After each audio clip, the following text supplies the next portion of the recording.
Halo Miko 56, apa kabar? Masih ingat dengan saya? Ya, kita dipertemukan kembali dalam 2 kali 45 menit untuk persiapan ujian sekolah, khususnya untuk pelajaran seni budaya. Nah, sudah siap untuk ujian? Oke, sebelumnya saya akan terangkan dulu kira-kira besok ujian sekolah seni budaya kan seperti apa. Nah, ujiannya diadakan di hari terakhir teman-teman, di jam terakhir. Jadi merupakan mata pelajaran terakhir yang akan diujikan di rangkaian ujian sekolah. Nah, untuk seni budaya, kalian punya waktu 120 menit untuk mengerjakan. Oke, dan untuk soalnya, nah ini dia. Ada 35 soal pilihan ganda dan juga ada 5 soal uraian.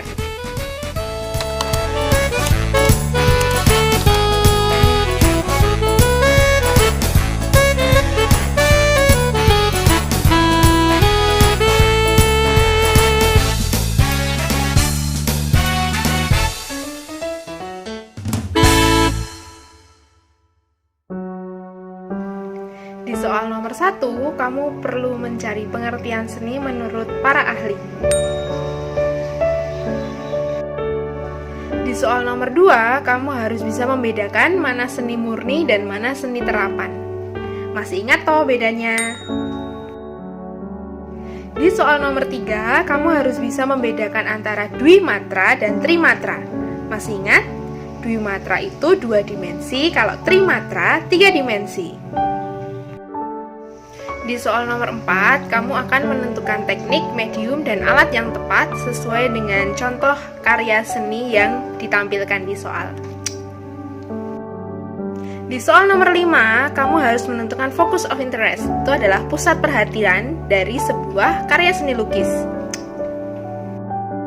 Di soal nomor 6, kamu harus menentukan efek apa nih yang timbul dari pengulangan sebuah garis. Di soal nomor 7, kamu harus menentukan teknik penggunaan warna yang tepat. Ayo, masih ingat nggak? Ada 5 teknik. 1, teknik monokromatik, 2, polikromatik, 3, murni, 4, heraldis atau simbolis, dan yang kelima adalah harmonis. Nah, di soal nomor 8 sampai 9, kamu harus menentukan ragam seni yang ada dalam gambar pada soal. Ragam seni cuma ada 3 teman-teman. Apakah dia seni sastra, seni pertunjukan, atau seni rupa? Nah, seni pertunjukan itu memuat antara seni tari, seni teater, dan juga seni musik. Nah, nomor 10 sampai 14, kamu diminta untuk menentukan sifat dasar seni yang dibahas pada soal tersebut. Saya akan terangkan 5 sifat dasar seni buat merecall kembali memori kalian.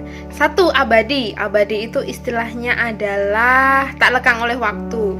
Jadi gambarannya seperti ini. Misalkan seniman itu sudah meninggal, tapi karyanya akan tetap dikenang oleh masyarakat-masyarakat sekarang. Contohnya Didi Kempot. Ya toh, kalian masih nyanyiin lagunya toh. Terus siapa lagi? Leonardo da Vinci. Nah, yang dimana lukisannya masih kita lihat sampai sekarang. Terus, dan masih banyak lagi. Next, oh ya, ada juga Sapardi Djoko Damono dengan karya sastranya yang sangat melegenda dan sangat bagus. Nah, nanti bisa kalian cari tuh contoh-contohnya. Bisa buat kasih puisi ke DE. Nah, pakai puisinya Sapardi biar kelihatan puitis gitu. Oke, next. Tadi abadi ya. Terus yang kedua adalah ekspresi. Ekspresi adalah sifat dasar di mana karya seni itu merupakan tempat pencurahan ekspresi atau curahan hati dari para senimannya. Oke, yang ketiga adalah individualis. Jadi, setiap karya seni pasti punya ciri khas masing-masing. Nah, ciri khasnya itu dimiliki oleh setiap seniman. Kamu bisa bandingkan karya-karyanya Didi Kempot dengan karya-karyanya Isyana. Pasti beda kan?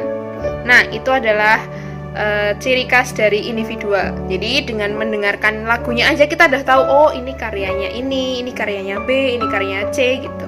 Nah, yang keempat adalah sifat kreatif. Kreatif adalah kamu menciptakan hal-hal baru, inovasi baru, belum pernah ada di karya seni sebelumnya. Dan yang terakhir adalah sifat universal, artinya semuanya bisa menikmati sebuah karya seni. Contoh kalau kalian lihat atau kalian berkunjung ke Borobudur atau Prambanan. Nah, kalian pasti tahu kalau candi itu, peninggalan sejarah itu tidak hanya dinikmati oleh warga Jogja, tetapi juga warga Indonesia dan juga bahkan warga dunia. Next, di nomor 15 sampai 17, kalian harus menentukan fungsi seni yang tepat sesuai dengan bacaan. Apakah dia untuk fungsi kesehatan, untuk ritual, untuk komunikasi, untuk pendidikan, atau untuk sarana-sarana yang lain. Gampang kok, tenang aja. Next, di nomor 18, kalian harus menentukan aliran lukisan yang tepat. Masih ingat? Dulu ada aliran 1, realisme. Realisme itu sesuai dengan kenyataan ya, tetapi objeknya adalah manusia atau hewan. Naturalisme, berarti dia juga sesuai dengan kenyataan, tapi objeknya adalah alam. Surrealisme, kalau surrealisme itu objeknya tidak nyata, jadi hanya impian kalian atau fantasi kalian. Terus ada juga kubisme. Masih ingat kubisme itu ciri khasnya adalah bangun-bangun yang digambar itu adalah bangun-bangun geometris seperti segitiga, jajar genjang, persegi, lingkaran, dan yang lain-lain. Ada juga ekspresionisme dan impresionisme. Coba nanti lihat lagi apa itu bedanya antara ekspresionisme dan impresionisme. Nah, next 19 sampai 22 itu kalian harus menentukan macam-macam keindahan. Nah, seperti kalian tahu, keindahan itu ada 5 macam. Keindahan intelektual. Keindahan intelektual di mana kalian menggunakan pikiran kalian, intelek kalian untuk menciptakan sesuatu yang berguna untuk masyarakat. Contohnya robot, terus contohnya aplikasi ojek online, terus aplikasi jual beli online, bisa juga aplikasi uang digital, atau kalian mau rancang 3D printer tuh. Nah, anak-anak teknik kan cocok kan. Terus dan rancang mesin-mesin yang lain, itu termasuk keindahan intelektual. Selanjutnya ada keindahan jasmani dan rohani, itu berhubungan dengan fisik kalian. Misalnya kalian sering olahraga, terus makan makanan yang bergizi, dan juga kesehatan rohani berarti berhubungan dengan jiwa kalian, berdoa, terus berbahagia. Nah, nggak usah overthinking, nggak usah mikirin DE yang sama DE yang lain. Nah, gitu. Jadi harus seimbang antara rohani dan jasmani. Ya, itu termasuk keindahan jasmani dan rohani. Next, ada keindahan seni. Ini gampang banget nih, keindahan seni bisa kalian temukan di karya-karya seni yang kalian suka. Bisa musik, bisa puisi, bisa tari, bisa lagu, bisa teater, dan banyak lagi. Selanjutnya adalah keindahan alam. Nah, udah jelas banget keindahan alam berarti keindahan yang berasal dari sononya, dari Tuhan Yang Maha Esa. Udah indah dari sananya. Seperti kamu. Selanjutnya adalah keindahan moral. Keindahan moral itu berhubungan dengan sikap kalian. Misal ada teman yang sakit, kalian berkunjung untuk setidaknya memberikan semangat. Kalau pandemi nggak boleh berkunjung ya. Misal kayak video call, kasih semangat, cepat sembuh. Nah, itu termasuk keindahan moral. Atau banyak bencana yang terjadi di Indonesia kali ini. Misal kalian ikut menyumbang uang saku kalian, misal masih dapat uang saku nih ya, atau uang tabungan kalian untuk membantu korban bencana alam yang dari luar sana, saudara-saudara kita. Nah, itu termasuk keindahan moral. Atau yang bisa kalian lihat, misal di pandemi ini kan banyak artis-artis atau Instagram, apa sih itu namanya, artis Instagram. Nah, yaitu mereka mengadakan galang dana, atau melelang barang mereka untuk dimana hasilnya akan diberikan kepada korban bencana. Ya, itu termasuk keindahan moral juga. Di nomor 23 sampai 25, kalian harus menentukan jenis alat musik. Ada non-konvensional, ada konvensional, dan tradisional. Kalau konvensional itu yang berlaku di mana aja. Contohnya gitar, ukulele, piano, keyboard, biola. Jadi semua orang bisa memainkannya, ya kan? Kalau non-konvensional itu berasal dari barang-barang yang dia bukan alat musik, tapi bisa dijadikan alat musik. Contohnya alat musik non-konvensional seperti tong, terus seperti kalau kalian isi botol dengan beras, Terus kalian gunakan sendok, kalian pukul-pukulkan, atau kalian bisa mainkan gelas kaca, terus kalian isi air, terus kalian putar di bagian bibirnya menghasilkan suara. Nah, itu adalah contoh alat musik non-konvensional. Next, nomor 26 akan ada bacaan tentang kesenian tradisional. Jadi kalian nanti baca aja, terus ikuti aja pertanyaan di situ. Nomor 27 juga sama, tentang bacaan tentang adat istiadat tradisional di Indonesia. Apa itu? Lihat aja nanti soalnya. Nomor 28 juga sama, tentang tari tradisional. Nanti akan ada bacaan tuh teman-teman. Terus nanti kalian tinggal ikutin aja. Soalnya mau minta apa, jawablah seperti keinginan soalnya. Nah, nomor 29 itu kalian diminta untuk memilih kira-kira apa sih manfaat apresiasi. Apa itu apresiasi? Apresiasi itu bagaimana kita menghargai karya orang lain. Jadi kamu dengan cuma melihat, menonton karya orang lain, cuma mendengarkan musik itu sudah menjadi apresiasi. Tingkat apresiasi selanjutnya adalah kalian memberikan pujian atau memberikan saran. Kira-kira lagumu kurang gini nih, lebih bagus kalau gini. Nah, gitu. Atau kalian memberikan kritik.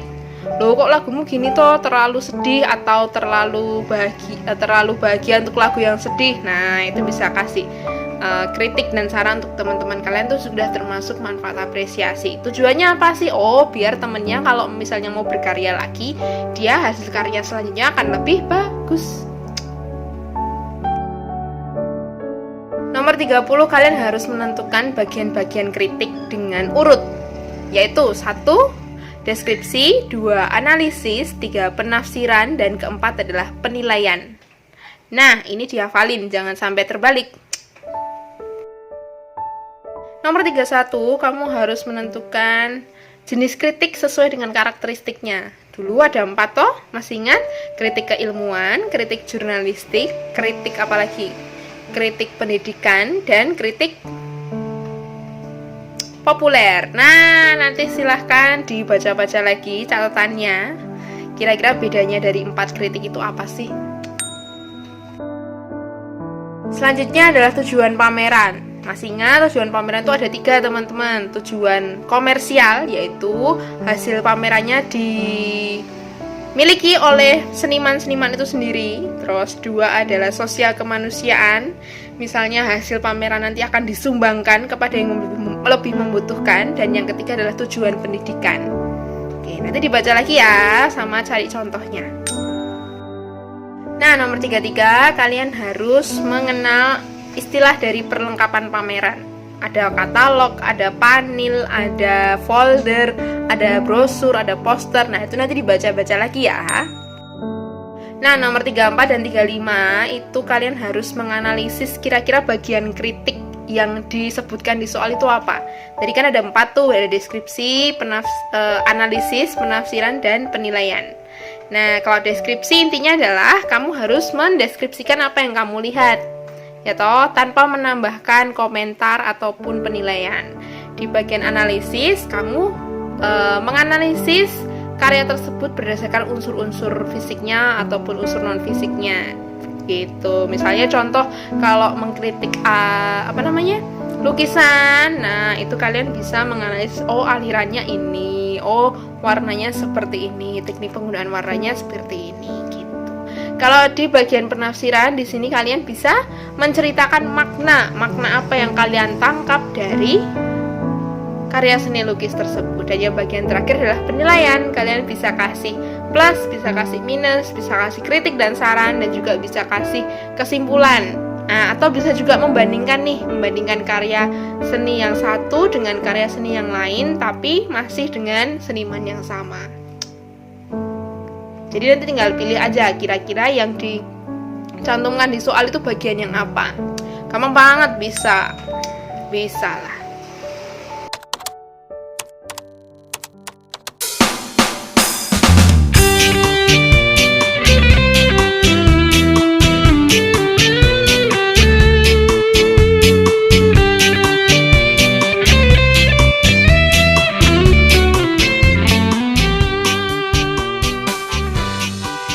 Masuk ke soal uraian.